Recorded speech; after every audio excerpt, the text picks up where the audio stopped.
Okay, great. Let's start. Thank you all for coming and attending this event. Thanks, Michelle Fink, from coming all over the states here to help me organize this event. So, first of all, I want to thank to all our sponsors and supporters for this event. Without them, it wouldn't happen. Thanks to YTLE program, it's a Young Transatlantic Innovation Leaders Initiative. It's a program that's sponsored by the US Department of State and organized by World Chicago. Next, thanks to all the professors and mentors from DePaul University, Chicago-based university, for sharing their knowledge and experience for us entrepreneurs. Next one, thanks to World Affairs Council Seattle. When I was in Seattle with other fellows, they hosted us there and organized everything there. Next one, thanks to Magnetic Latvia, local incubator here, for letting us use this fantastic venue here. Next one, Uphill Barber, local barber shop here for spreading word around, and Gondis is here, so if you want a really nice cut, then ask him. Okay, next one. Thanks to Reverb, HR consulting company based in Seattle, where Michelle is working, for sponsoring and supporting this event as well. And last but not least, Effectual, which is my co-founded company. It's about company culture management and for supporting this event. So here's agenda for my speech. Right, so I'm going to share some myths about entrepreneurship here in Latvia and share my story. Then I'm going to explain how entrepreneurs think. There are different logics and methodology and principles to build a business from scratch. And last also, but not least, essential skills for entrepreneurs. So, my name is Peteris Kelle. I've been an entrepreneur for almost 10 years, and here are some facts about me. I have experience of 20 years in IT. I have 18 years of experience in martial arts, 10 years as an entrepreneur, and 5 years as a dad. So let's describe what's an entrepreneur. I remember myself growing up in the 90s here in Latvia when Latvia just got out of the Soviet Union. So when I heard something about entrepreneurs, or as we call them, businessmen, those were not really nice descriptions. Here are some most common ones I heard. For example, entrepreneur is someone who has a lot of money to start with, is part of criminal organization, or has very rich parents, or he's just one lucky bastard.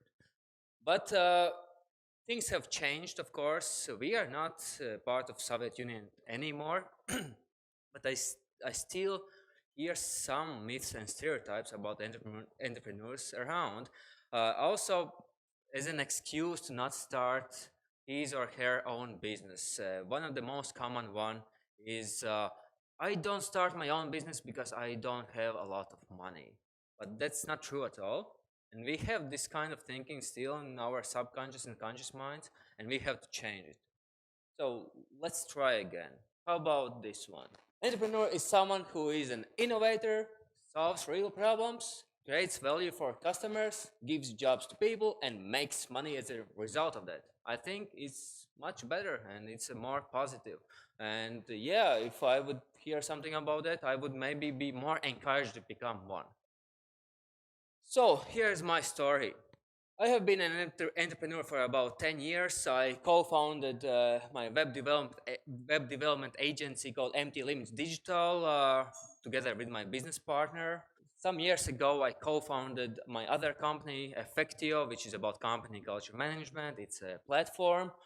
And I'm now also a member and alumni of this YTLE program, which is Young Transatlantic Innovation Leaders Initiative program, which is organized by World Chicago, sponsored by the US Department of State. And I was very lucky and grateful to be selected as the only representative from Latvia for this program to go to the States with 50 other young entrepreneurs from Europe, learn from really high level business representatives, mentors, professors in the States, how they build, run, and grow businesses with very limited resources. I was very lucky to visit entrepreneurs from companies like Amazon, Boeing, Seattle-based unicorn companies, Seek Out, and many, many more. Uh, and it's all started in Chicago, where we visited DePaul University. Professors shared their knowledge and experience how they built businesses from nothing, and they sold them from like millions and millions of dollars. And before going to the States, it all started as 6 month online sessions with homeworks.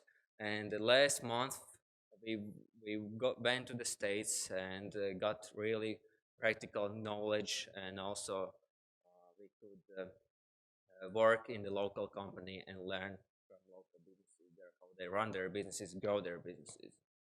And then it continued in Seattle. I was placed in Seattle. It was organized by World Affairs Council Seattle, all our stay there. And my host company, or the company I was shadowing, was Reverb. That's HR consulting company where Michelle is working. This was a jackpot for me because I had a really good experience, and they shared all their reports, analytics, insights, how they are running their businesses, and also I could attend all their meetings there, and I could experience how they run their culture as well. To be honest, this is the first company where I see that all their employees are so engaged in the company. So, and the program ended in Washington D.C. We also had workshops there with mentors, and we also visited some sites there. And now it's continuing here in Latvia, where I'm sharing my experience and knowledge about what I learned there and here as well. So, by the way, after finishing my presentation, you will have an option to share, to get the resources. I will share everything, so you don't have to take pictures and write everything down. So, okay, let's talk about becoming an entrepreneur. It starts with the mindset first. Let's look at two logic types. There are about four, but two the most popular ones. First one is called causal logic, or logic that is mostly used by managers, but also entrepreneurs use. So this logic, it starts by your goal. You have a very big goal, and then you select and choose means how you get to this goal. So it starts by very big goal, and then you do whatever it takes to reach this goal as fast as possible. Here's an example. For example, we get a really brilliant idea. We want to build something. We show that there's a big market, maybe millions or billions in dollars. Then we write a really detailed business plan. We plan like 5 years in advance how we're gonna grow exponentially or linearly or exponentially. Then we raise money to build our product or service or company, and we build and grow, and finally we go public or sell. So this is our big goal: go public or sell our business, and then we find a way how to get to this goal. So here's how about this real life example? It's 2019. Let's build a restaurant, go and sell it. We calculate the market size. We want to build this very big, fancy restaurant. We calculate there is a market for this, maybe millions in dollars. We write really detailed business plan 5 years in advance, how we're gonna build our business, grow it and scale it. And we raise capital, we build it, but 2020 comes and it just kicks our you know what. So yeah, this is by using causal logic. So we have to shut down our business, and we have a lot of losses here. In causal logic, there are high predictions but low control. And this logic type is usually used by manager roles. So, but for entrepreneurs, there's one other logic type, and it's called effectual logic or entrepreneurial thinking. Here, it's kind of opposite. We don't start with a big, right, huge goal. We start by means, and we have kind of imaginary endings, how it might end. We have some ideas, but we don't know yet. We start by means. And there are 5 principles of factual logic. First one, you start by understanding who you are, what you know, and whom you know. So this is called bird in hand principle. So what I mean by that, you understand what you have, like who you are, what you really like, what are your strengths and weaknesses. Be honest to yourself. If you don't know, learn about it. So then what you know, what are your skills, what are you good at, what are you bad at, and whom you know, what right here and now, what kind of people you have around, what are their skills and weaknesses. You have to learn that, know it. So this is bird in hand principle. That's the first principle. Now when we know this principle, second principle is called affordable loss principle. Invest what you can afford to lose, as little as possible, in extreme cases like €0 or dollars. By using this principle, you are not risking too much. You're investing as little as possible to just build some prototype to test your business model. Third principle, build a network of self-selected stakeholders. It's called crazy killed principle. So you go networking, you are trying to find your potential employees, partners, customers, investors, and you are self-picking the ones who are matching your maybe temper, and also those who are covering your weaknesses. So, because remember, first we learned about ourselves. So we know our weaknesses and strengths. Now we have to find people that are covering your weaknesses, so they become your strengths as a company whole. Next one is called lemonade principle, and it's about leveraging surprises, not avoiding them. Because obstacles will come. In this effectual logic, we don't avoid them. We leverage. Surprises can be good or bad.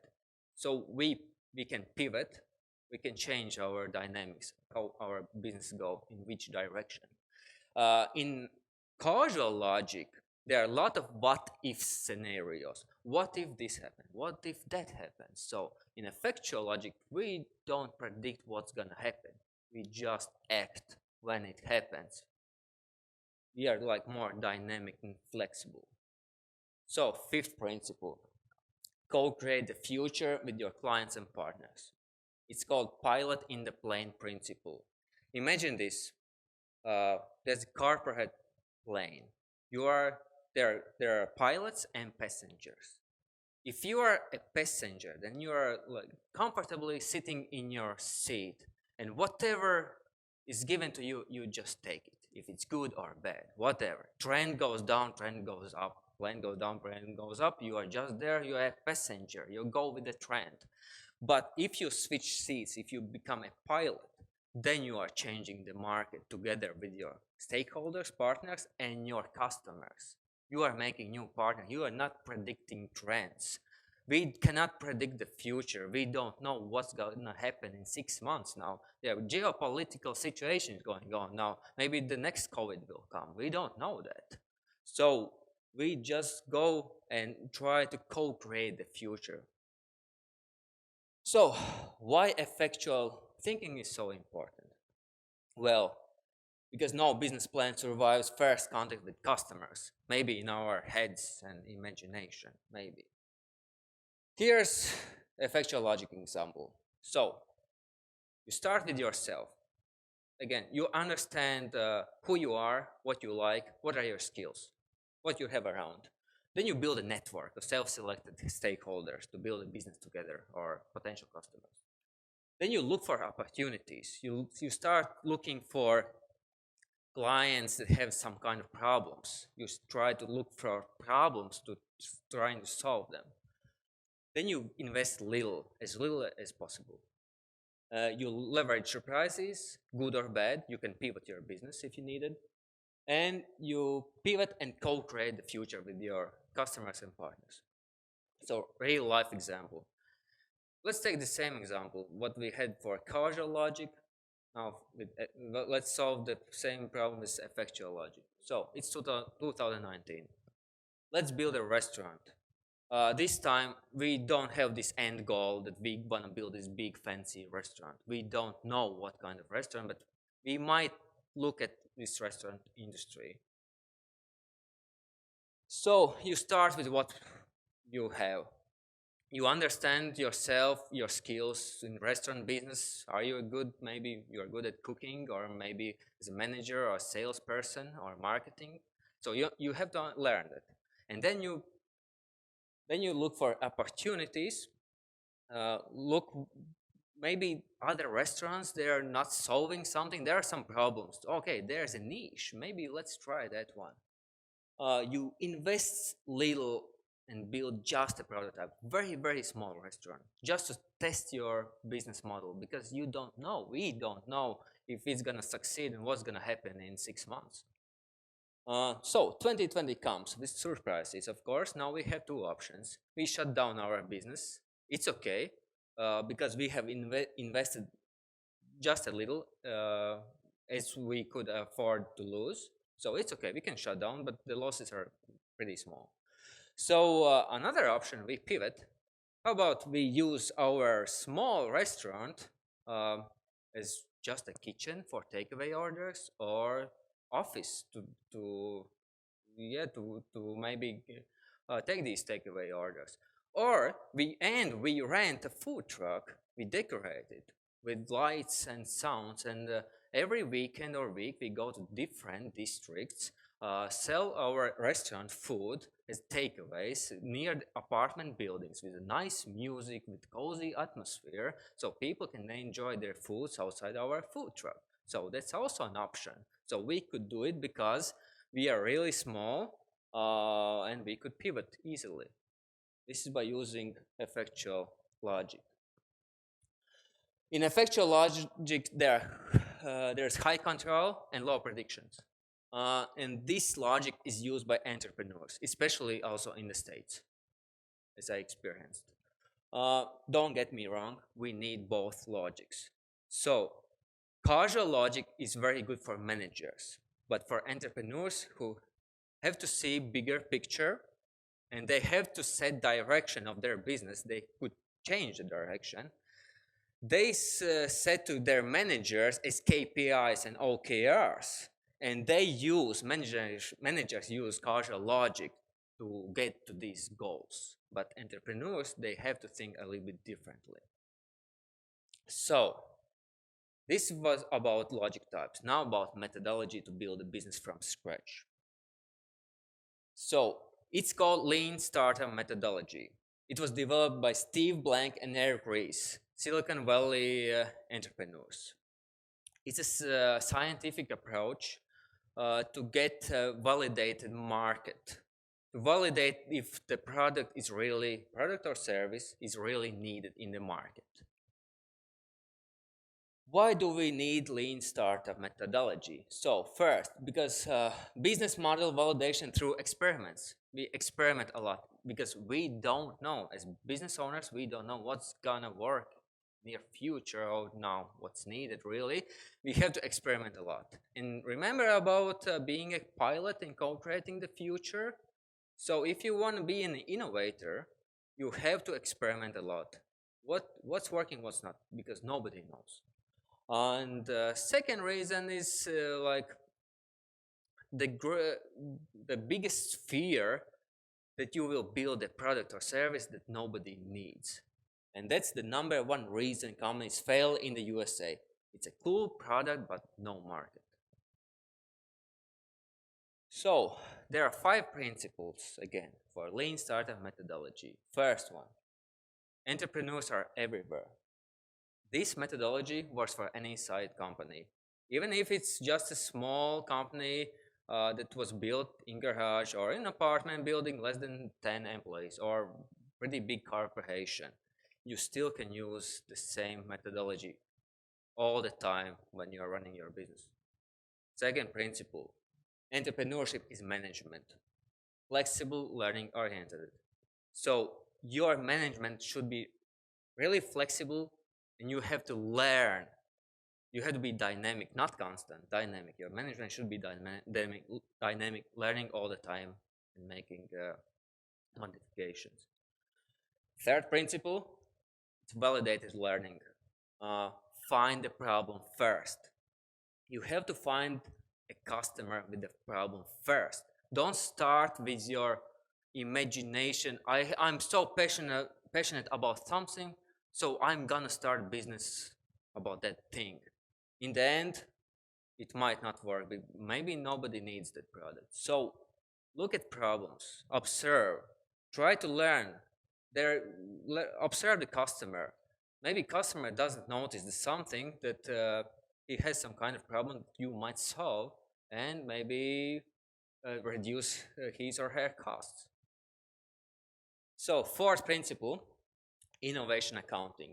It's about proper metric, not vanity metrics. What I mean by that, let's imagine we have a running business, we have our website or landing page, we have a metrics statistics of 10,000 unique visitors per month. Sounds good, but what about if 99% of those visitors visit our site and stay there for less than 1 second? It's not a proper metric, it's a vanity. Better metric would be like what's the conversion rate of those 10,000 visitors? That would be a proper metric. So we have to find a way how to measure if customer is satisfied with our product if it's needed. Fifth principle, build, measure, learn feedback loop. You learn from the customer about this more. So it starts with learn. You learn about the problem first, about your customer and the problem. You go really deep finding the solution for some problem. Then you build the product. You don't have to invest a lot. Just as little as possible, build a prototype first. Take the cardboard and scissors, cut out a prototype and put some duct tape on it. And that will be your prototype. Give it to your customer, listen, measure, listen to the feedback. And then you learn from that and you do modifications. And again, you give it to the customer, you listen, you learn and do some modifications again and again and again. In the end, customer is going to build your product. And when your product is ready, also the same principle. Build, measure, learn, build, measure, learn. That's when the market is all the time changing, your product is also all the time changing and it will be needed. So remember, startup is grand experiment. You have to test your hypothesis. Don't ask the customers what they want. If you will, they will usually say, "Oh, we don't know." So yeah. So that's why you need to observe. You have to learn from the customer, observe, and learn what are the problems. In some cases, don't build a product at all. For example, we want to sell some product through our web shop. We don't have a product yet. Let's build only the landing page. Let's accept the orders. Let's take some orders. Customers are already paying for this product, ordering, and then we see, okay, there is demand. Maybe there's something. Okay, there is a validation. There is a proof of concept. And now we can use this money to buy the actual product to sell or build a product. If we cannot do it in time, of course, customers are waiting, then we can, of course, worst case scenario, we can write a message and say, we are very sorry for delay, here's your refund. But still, you will have a proof of concept that this product or service is needed. MVP, minimum viable product. Only build only the minimum to test, nothing more. Like fifth point, it's everything else is the waste. Get rid of waste. Every unnecessary feature, don't waste your resources for that. Only to get the market validation. Build MVP as little as possible. And of course, validated learning, which is this learn, build, measure, feedback loop. All the time you learn from the customer. Customer will tell you if it's needed or not. So why to test assumptions or MVP? Well, first of all, it's because of optimism bias. We are so optimistic that this service or product is gonna be used by everyone because we really love it. But yeah, we have to really check with our customers if they really need it. Maybe it's just our imagination. Confirmation bias, it's like cherry picking. We are reading some scientific papers, researches, and yeah, we are picking only those lines that validates, yeah, this is it. This is really needed, but we ignore everything else. If we give product to customer and listen to their feedback, and we be quiet for a while, just listen to the feedback, then it might be true that maybe there is not market for this product. And the last one is sunk cost fallacy. We have invested so much effort, so much money building a product or service.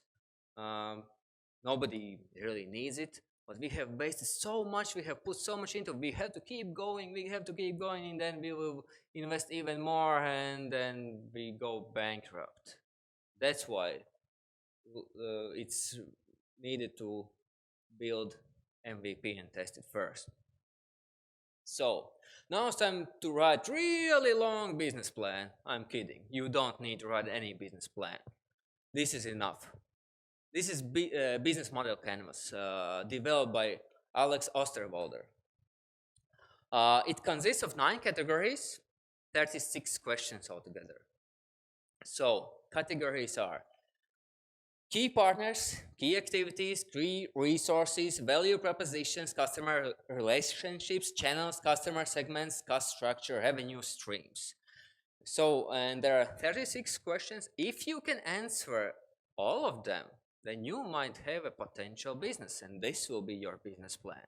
We cannot predict what's gonna happen in the future, so let's not do it. Let's just answer these questions. So, let's take a deep breath now. There's so much information. Here will be key principles to build a business from scratch by combining all this knowledge together. Effectual thinking together with lean startup methodology. Okay, key principle. First one, understand yourself. This is from Effectual logic. Who you are, what you know, whom you know. Bird in hand principle. Understand your weaknesses and strengths, your skills, what you really like to do, and what people you have around. Then you have to do networking, and this is really big in the States as well. That's how businesses operate there. You build your network by self-selected stakeholders. Understand this. One person knows 100 people, and every one of them knows another 100 people. So there's a huge network of opportunities. And in the States, they're using this a lot. The businesses there, here I feel we are a little bit closed. They are more open.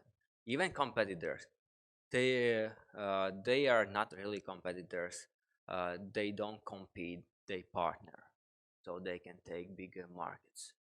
And what I like about States, you go there physically, meet someone, introduce yourself, you shake his or her hand, you tell your name, where are you coming from, and now it counts that they know you and they are ready to open their doors to their contacts. They are helping each other this way. They are not really asking for any money.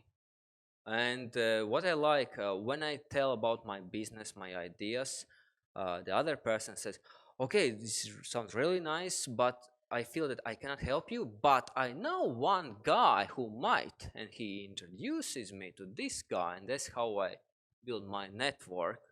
I remember my meeting with Amazon company's ex-CFO for Asia market, Rob Eldridge, and he said, when you are in some place for a very, very short period of time, you have to build your network first. That's what you have to do. First, network first. And then you're gonna get contacts, potential customers, potential employees, potential partners.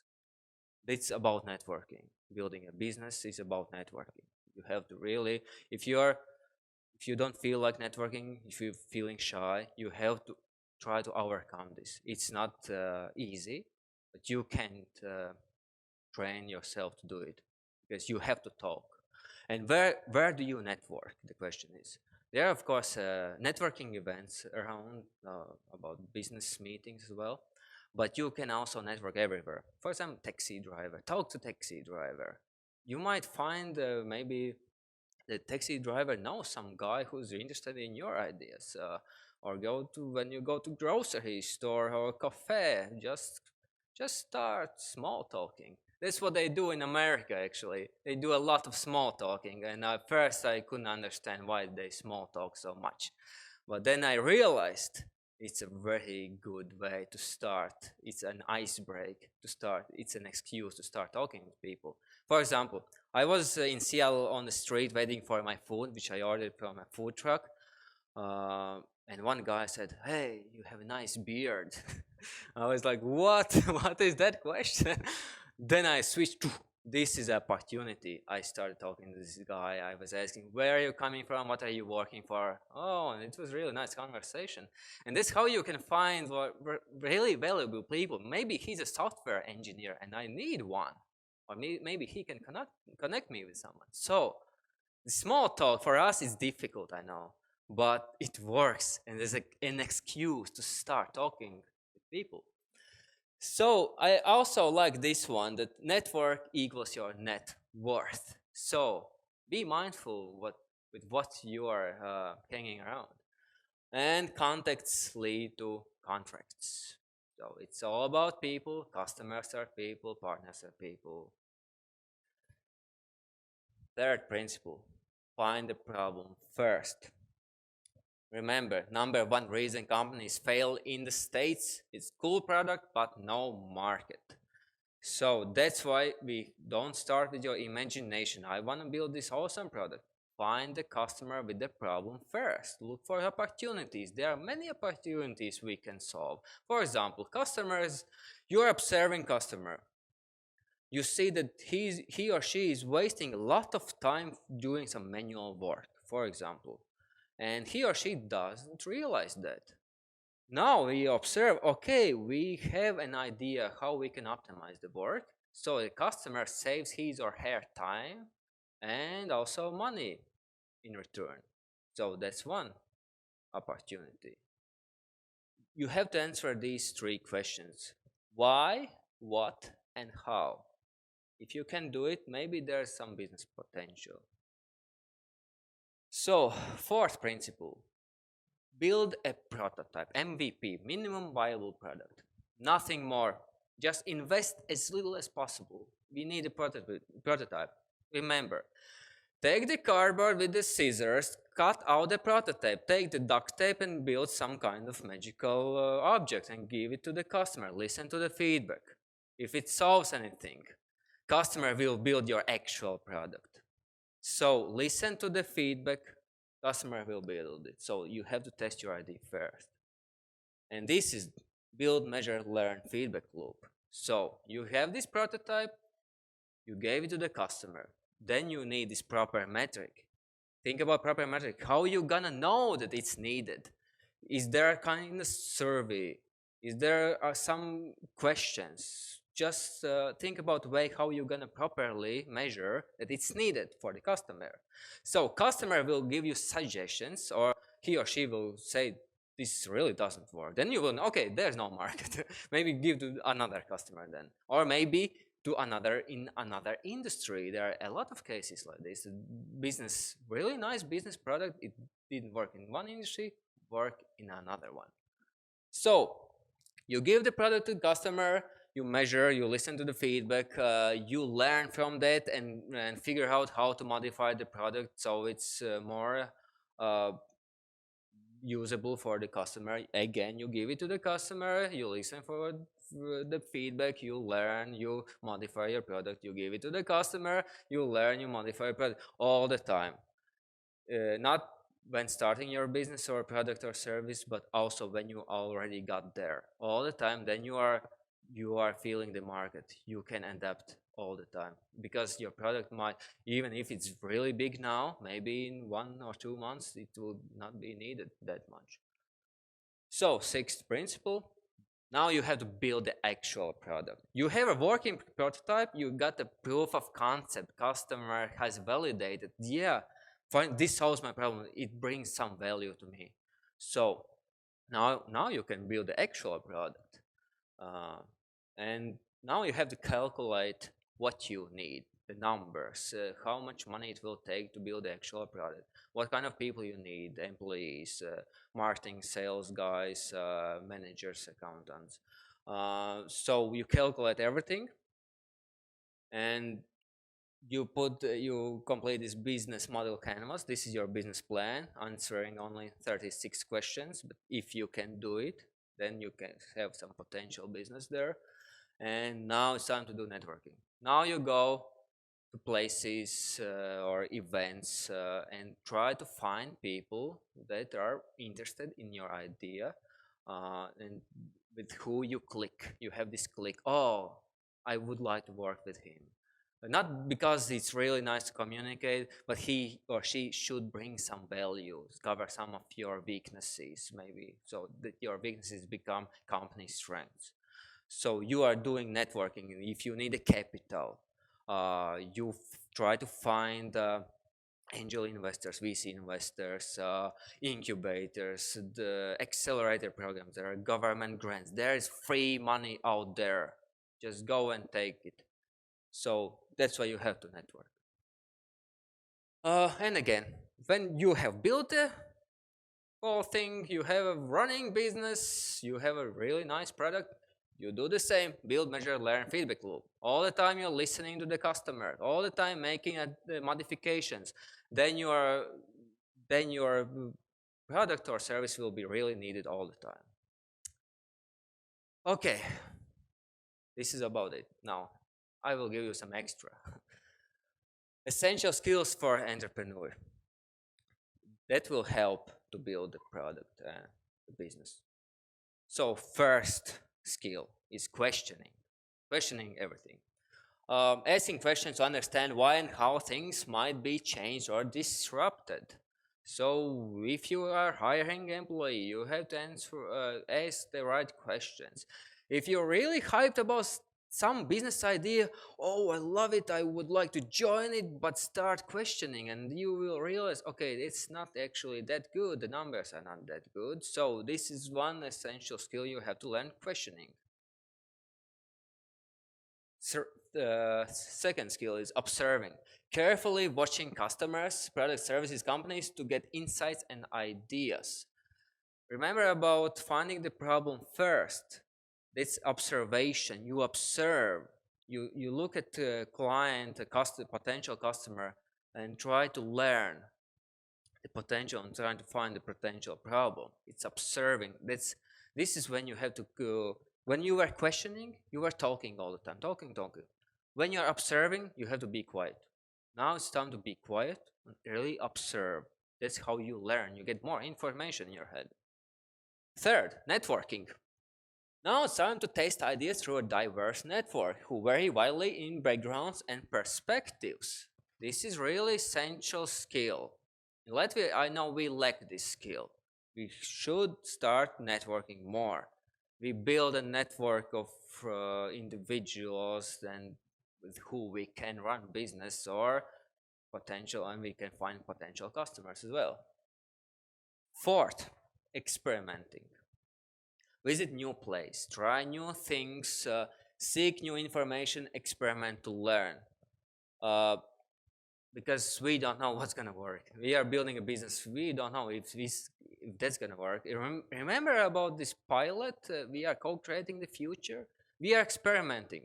We experiment. Does this work? Does that work? We don't know. The only way to find it out is to experiment a lot.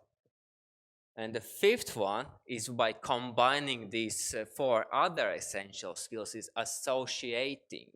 It means making connections across seemingly unrelated questions, problems, or ideas.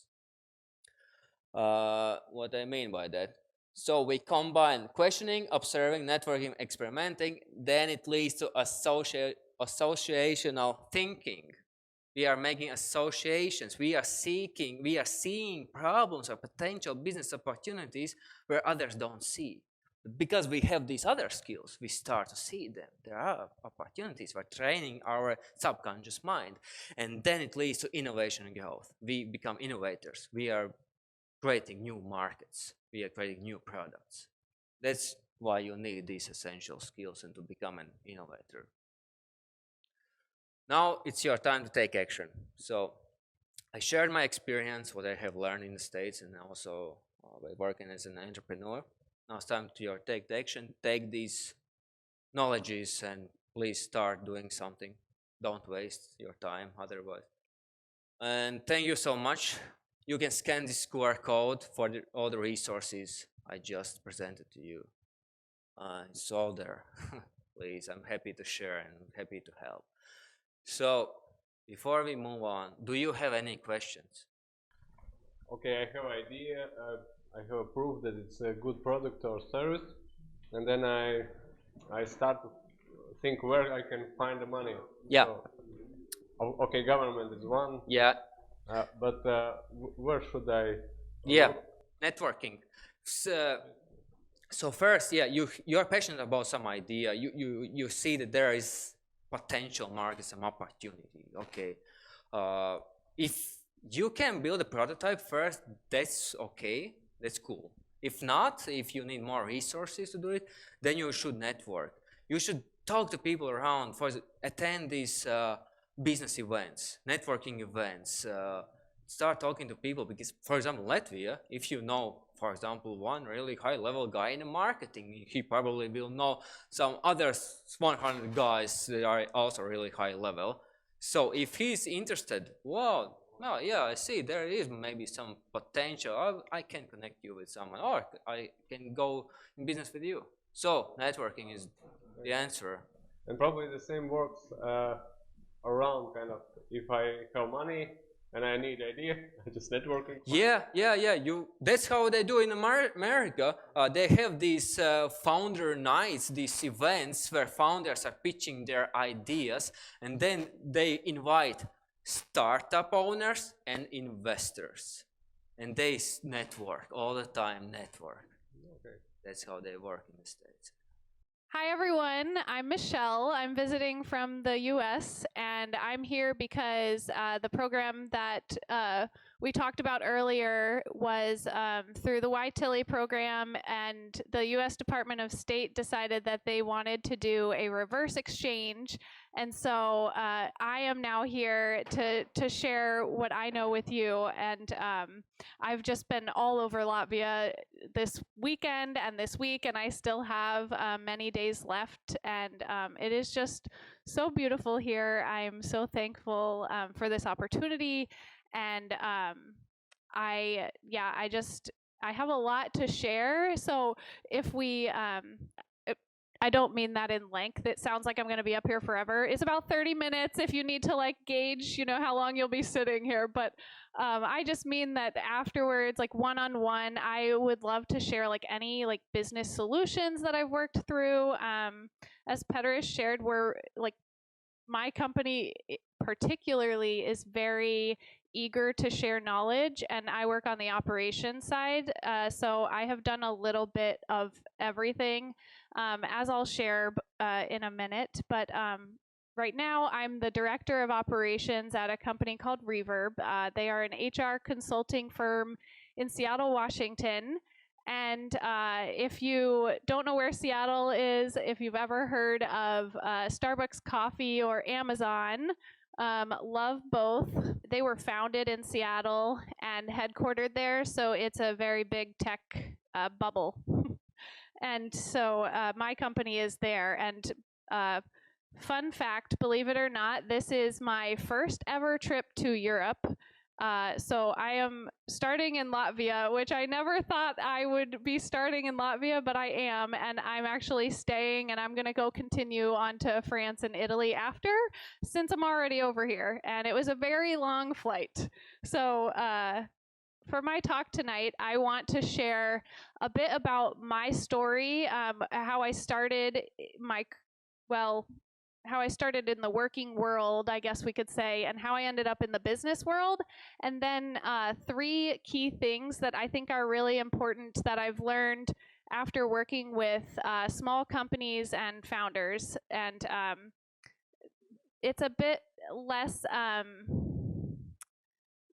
of methodology. It's more about healthy cultures. And I think that as business owners or aspiring entrepreneurs, we all need to encourage these types of skills in the workplace. And so it's really important to me. So those are overcoming imposter syndrome, establishing work-life balance, and learning how to say no.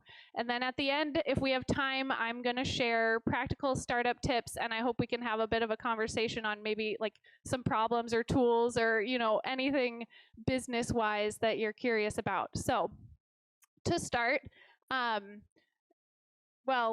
to start from the beginning of my story, I actually went to school as a primary school teacher, and I started there. So here I am in the 5th grade classroom, a 5th grade classroom, teaching a space unit.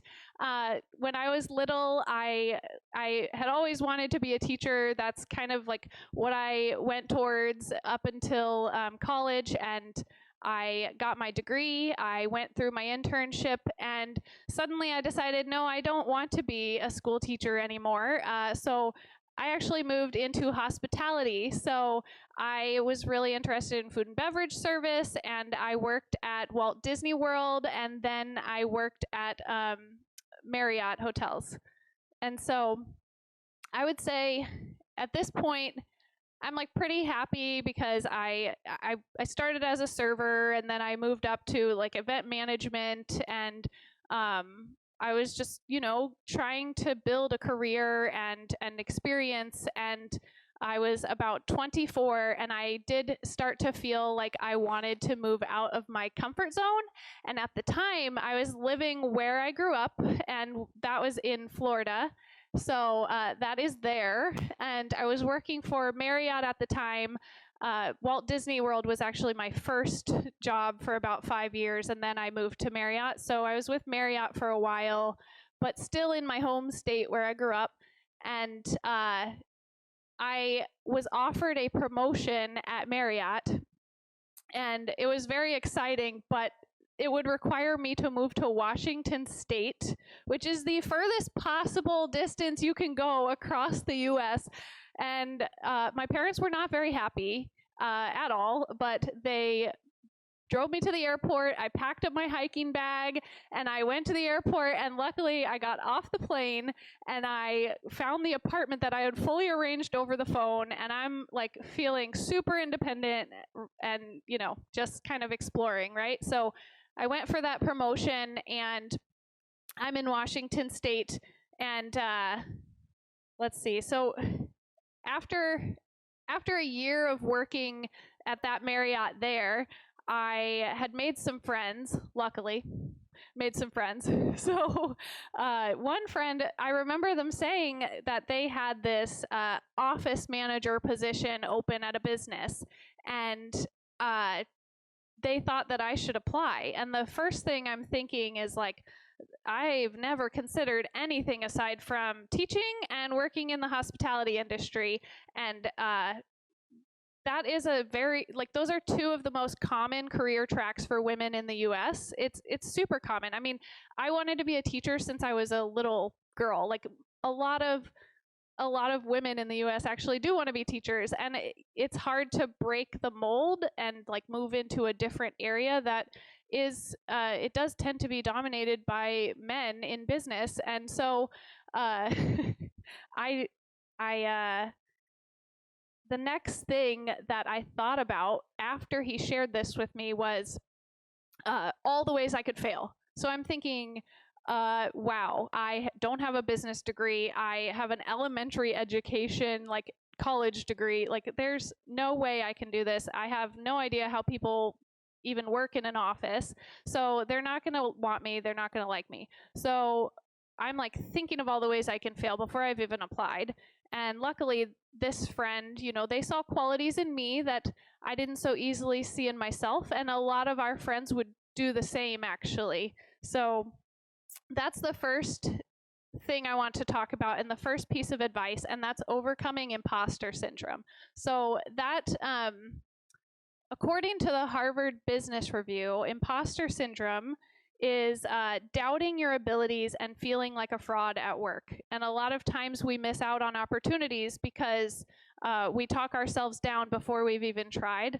And HBR also says that about 1/3 of young people suffer from imposter syndrome. And then if you haven't felt it at a young age, 70% of everyone else will feel it later eventually. So it's very relevant, and whether you admit it or not. So there are these doubts that are running through our minds, right? And if we have this feeling of not being enough, a mentor of mine shared these 3 questions that we should ask ourselves. And those 3 questions are, what else might be true about me? Or why not me for this opportunity? And what would my best friend or my sister or my mentor say if someone asked them the same exact thing about me? And so I just want to go from a business example. Let's say that we want to start a business. We're saying things to ourselves like, I didn't go to business school. I'm not smart enough, creative enough, I don't know, educated enough, fill in the blank, whatever, to become an entrepreneur. And so I looked up some things about business owners in the US, and talk about fake it till you make it. 83% of business owners in the US didn't inherit their business, they built it from scratch. So that's a lot of business owners. 1/3 of all small business owners never got any further than a high school education. And 9% of entrepreneurs have a bachelor's degree in business. So what is that telling us? That we do not need a business background or a business education to start a company. We don't. And luckily, there's the people in our lives as well that are going to tell us, you know, that we can do these things. And remember, we are the hardest on ourselves more than anyone else. We are hardest on ourselves, and we need to celebrate our wins and just change to a positive mindset.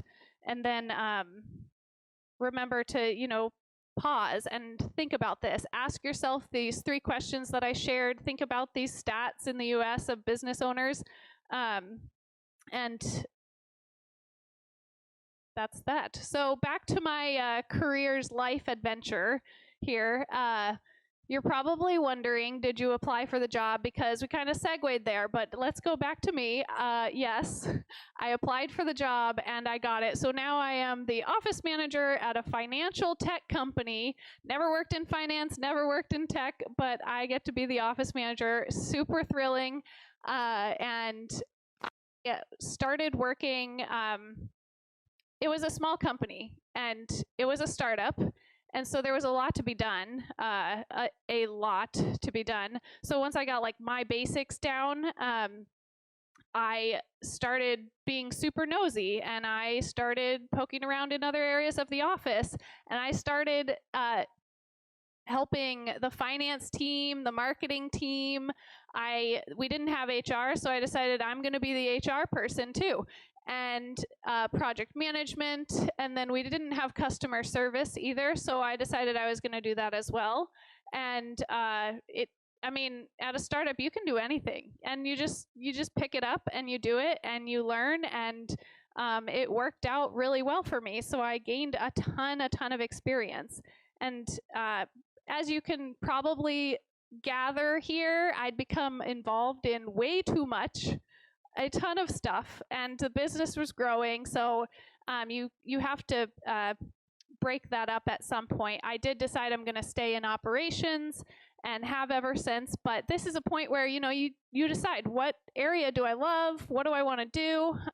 So I could have done any of these things and branched out, but point is, I was doing way too much, and I also felt like it was time to move on from this company. There's always different reasons for moving on. This had been a couple years now, and so I left that financial tech company, and I met the owner of Reverb, which is the company I work for now, and that was an opportunity for me to reassess my work-life balance, and the owner of Reverb wanted to help me make that happen. And so that is amazing. And that's the second thing I want to talk about, and that's establishing work-life balance. It's super important to understand that in any part of our lives, we get to set boundaries in our personal life, in our work life, and we tend to feel guilty, and that's because we have these feelings of like letting our team down or letting our boss down, and so you let work rule your life at times, and then it causes stress and all that. And so people talk about work-life balance a lot, but it's hard to establish that. It's hard to draw the boundary, and so that was something I really needed to work on, because I was very I didn't have boundaries. I don't want to say too nice, because that's not totally accurate. Like, everyone should be nice and kind, but I didn't have good boundaries. So the other thing I want to mention is back to the point that I made about my boss helped me do this. So there's a lot of people don't even think that like this is an option, like scaling back, but there are companies out there that actually care about this. Maybe you work at one. That's great if you do. But business owners should be encouraging work-life balance. And the main thing I think about is that work-life balance creates happy employees, and everyone hears this, but I'm gonna say it again. Happy employees are more productive employees, and that has been proven time and time again. Work-life balance makes happy employees, and happy employees are more productive. So this is so necessary at work. And so I just want to share some practical ways that I established work-life balance, and maybe you can start practicing them today. The first thing I did was I blocked my calendar for an hour during lunch every day. And I don't need a full hour to eat lunch, but I blocked the full hour every day, and I would maybe walk my dog or bake a batch of cookies, or I would sit in a chair for 20 minutes because that's what I needed for a mental break.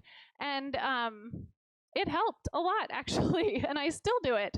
So the next thing is I set my working hours, and of course I communicated those to my team and my boss, and that set expectations for when I was and wasn't available.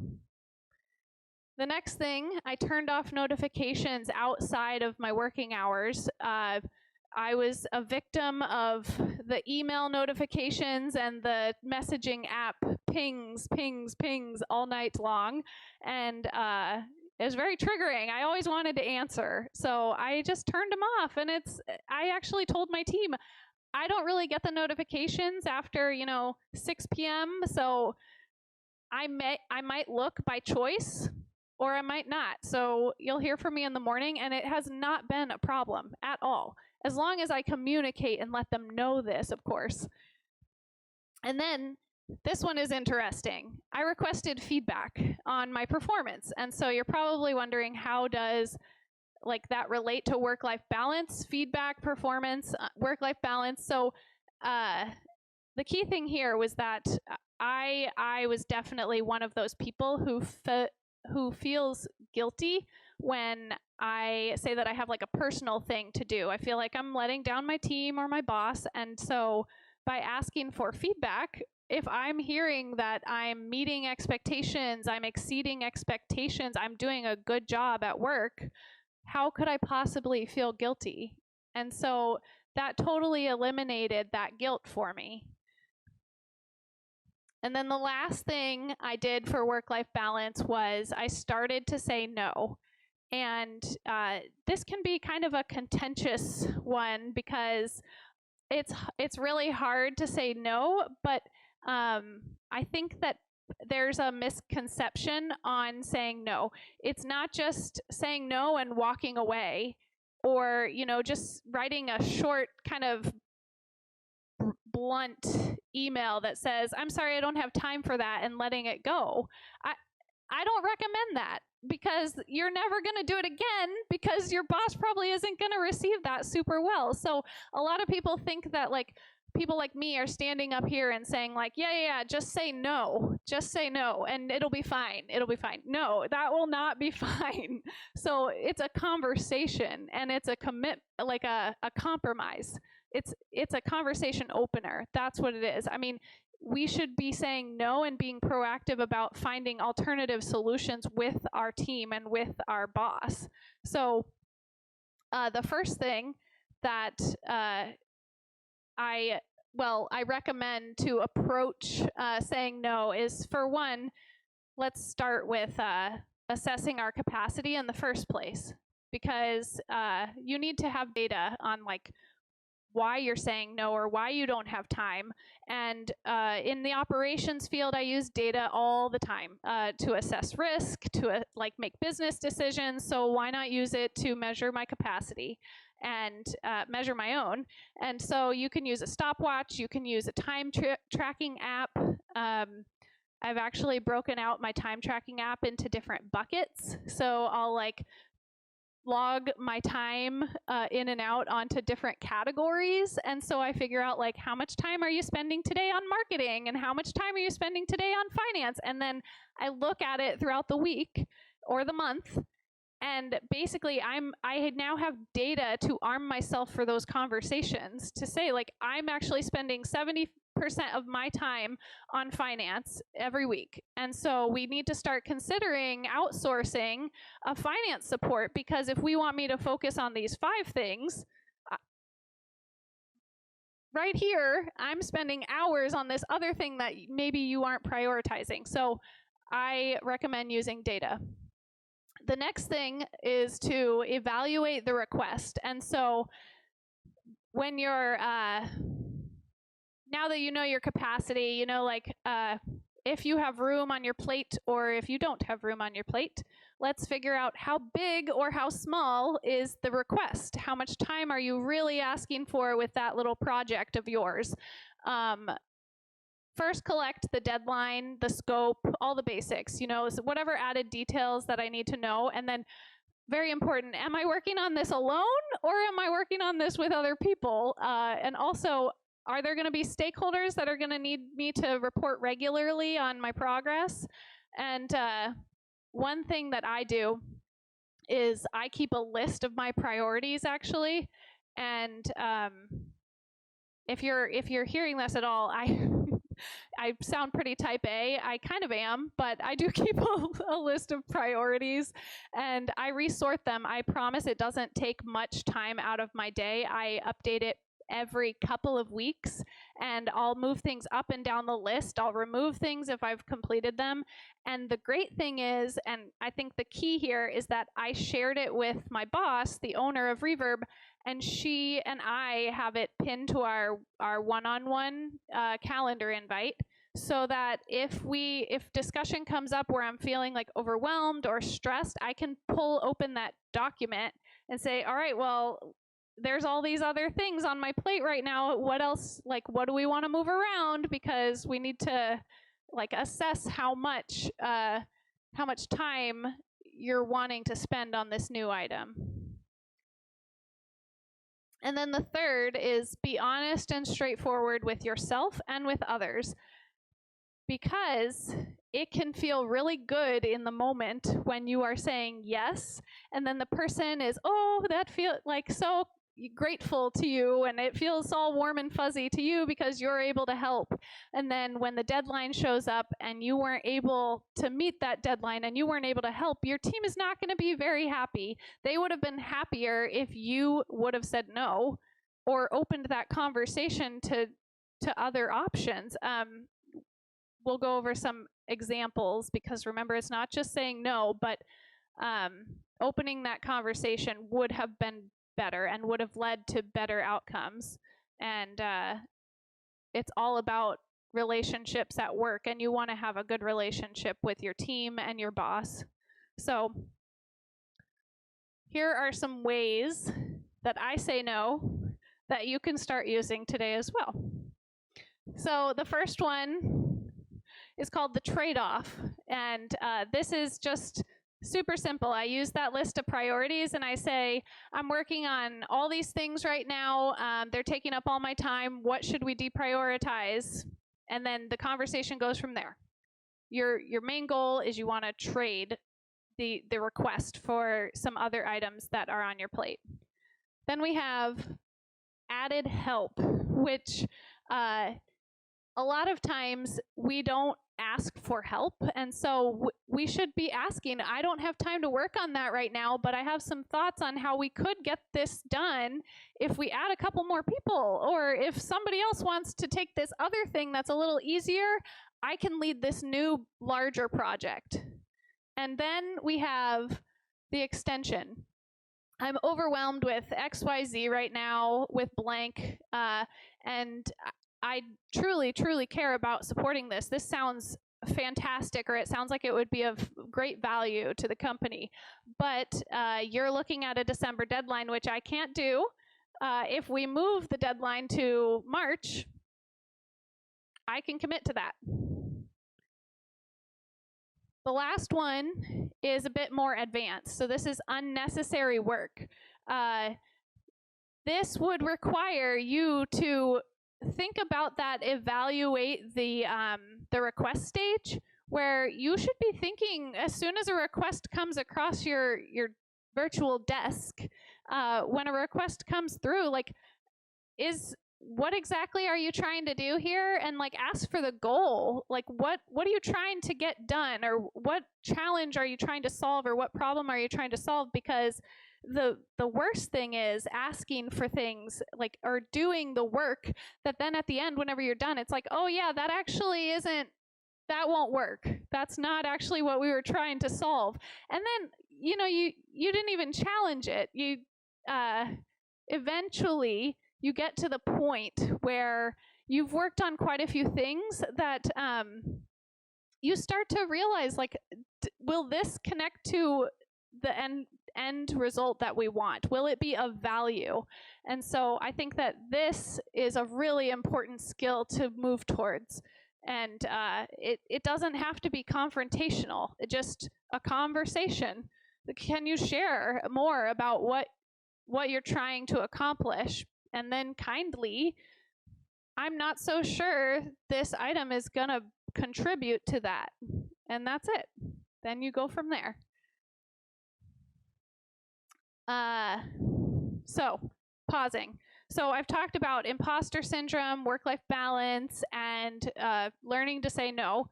And I think I just want to repeat that these are great skills for business owners, future entrepreneurs, people entering the business world.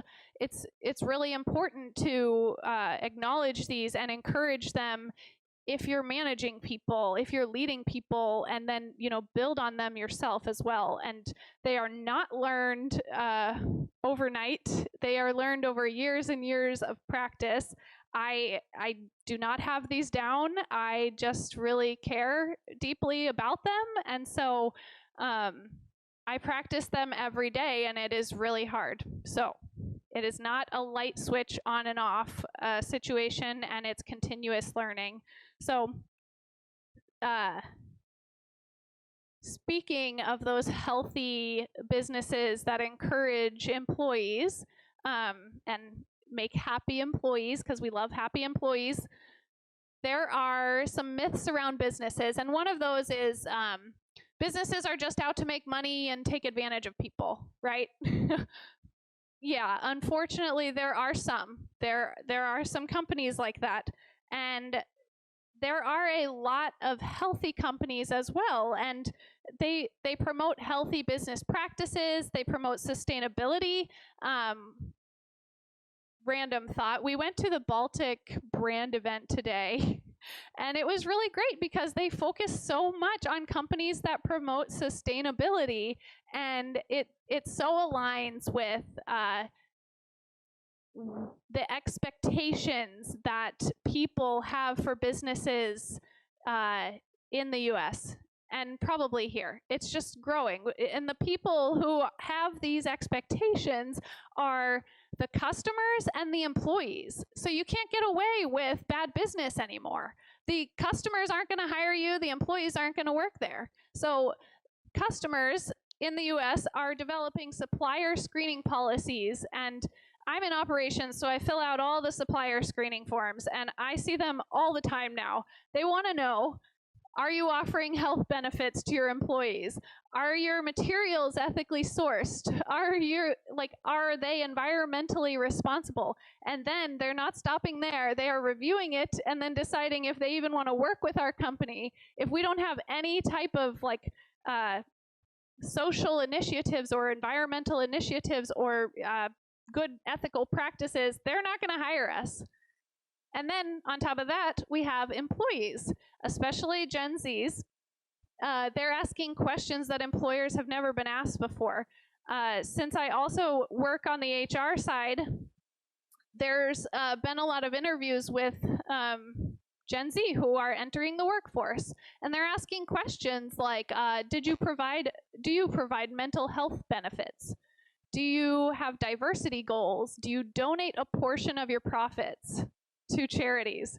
That is a big one, actually, and that's a growing thing that companies do, and it's fantastic. I'm glad they're asking. So basically, if you want to be an entrepreneur, you can definitely prove this myth wrong and build a company where there's a healthy culture, healthy employees, because the fact is customers and employees aren't going to support your business, so you won't have a business unless you move to a higher standard. So I support that. And one change we're seeing in the US is a lot of companies are becoming a B Corp. I don't know if anyone here has heard of a B Corp. It's a certification, and it's a rigorous assessment that has to be had where you're held to, basically you answer like a set of high standards, and I did find that there are 900 certified in Europe and then 5,400 globally. So it's not just a US thing, but it's definitely a big trend in the US. And a B Corp is a company that's meeting high standards of social and environmental impact, and their assessment score gives them that certification, and you have to keep renewing that. And so what does that mean? So these companies are working on things like their transparency. They're posting their financials publicly and internally with their employees. They have to have better employee benefits. They are working on charitable giving and their supply chain practices. And so that is just, sorry. So even if you don't pursue a B Corp certification, these standards in the assessment are actually a really great resource to look at, like where companies are moving in the US, like what they're working towards actually. And it's pretty cool. Our company is working on a B Corp certification. We have a long way to go. The standards are high. They're very difficult for a small company. We're still a startup in the growing pains area, so it is hard, but really it's just, trying to do the right thing for your people, because the people are the ones who run your company. So we'll wait. So before I go, I do want to share some practical startup tips, because I absolutely love operations, and a few of the things that I've done are marketing. And one thing I want to share is getting your brand out there. So we touched on networking a ton, right? But here are some easy ways to do it, which are just speak at events, sponsor at events, host webinars, co-sponsor things. Yeah, it's just all of that networking. And then the website. So I'm sure everyone is like, yeah, I know that I need a website. It's one of the biggest things for a company. Yes, yeah. But are you getting traffic on your website? And are people finding you for the right reasons? If you're going to spend money on anything, spend it on SEO. We hired an SEO company a couple years ago, and I was actually very surprised. Like, they did the whole back end descriptions and fixed everything so that it was optimized for search. However, they were pushing us really hard to do blog posts, and I just didn't get it. We didn't want to write, but they pushed us to do about 2 a month, sometimes more, and then they would go through and put, all these keywords and stuff into our blogs, and we saw huge improvements in our website traffic. And you can't just disclaimer, you cannot just put any Google keywords in your blog, so don't try that. It has to actually relate to what you do, because Google's algorithm actually compares it to what your website says. So your keywords need to be relevant to your services, product, business, description of some kind. And so that's a big one for me that I would say, if you work on anything, write some blog posts.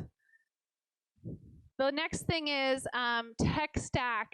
Oh, I love events that talk about tools. I just love automation. I love documentation. Those are 2 big pieces of advice. If you can automate and document, start now.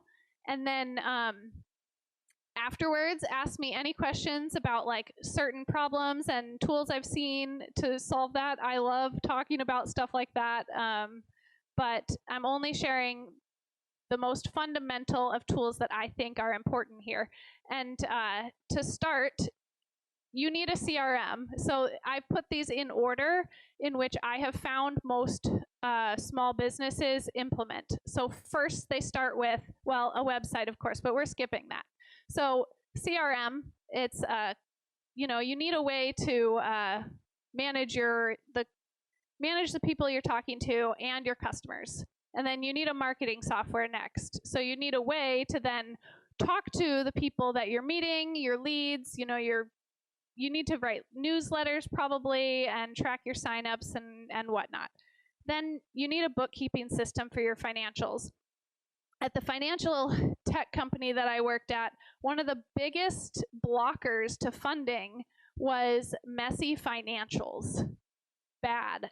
If you are starting a business, open up a separate bank account now. Use a different credit card now. Don't even start mixing personal with business finances. It was just a mess for our underwriting team to untangle. And so that comes next. And then there's a project management tool. Everyone needs a project management tool because it kind of sets the work in stone. And when others join your company, they can see what's been done. They can jump on an active project. There's lots of options there. I do want to give a shout out for this one tool. It's called Notion. Notion.so, if anyone has used it. Amazing. Yeah. Notion is great. Project management and so much more. So love that. And then I added Excel here because, believe it or not, you can run most of these functions in Excel. And as someone who's starting out, there is nothing wrong with that. There is absolutely nothing wrong with that. I have seen sales pipelines run completely in Excel, and they are very good at it. It looks great. Project management, I've actually managed 1,000-person events in Excel as my project manager tool, which it works fine and it's cheap. And so there's no reason. I'm not suggesting that you run out and you buy these 5 basic tools as soon as you start out. No, you want to be profitable and you want to have the funding for those things. So Excel is great for any of these. And then the last practical startup tip is to choose your employees wisely. A common pitfall that I have seen is companies crumble because of internal conflict. And so I found that the number 3 reason businesses fail is a lack of chemistry and teamwork. And so as a small company, every single employee that you hire is going to change your culture in some way every time. Every time you hire someone, they're going to adjust it just a little bit. And so make sure you know now who you want to hire and how you're going to vet the people. And then the biggest thing that I have seen that needs to be done or needs to be improved upon is when you're interviewing people, you need to be as honest as possible on what the role is and what the expectations are, and then what the expectations of the manager of that person are going to look like. Give them an idea of what working with that manager will be like. I don't remember the stat right now, but I mean, one of the leading reasons for people leaving companies is because of their manager, not the company. So you want to be very, very careful about that. So I talked about 3 skills that business owners can encourage in their employees, and then also the high standards that companies are being held to. And then hopefully you found the operational practical tips helpful. I'm very happy to share more if I have them. So that is it. And I put in some resources as well. There's some good articles in there, so feel free to grab that as well. It's in the same folder, so it should be, yeah, pretty simple.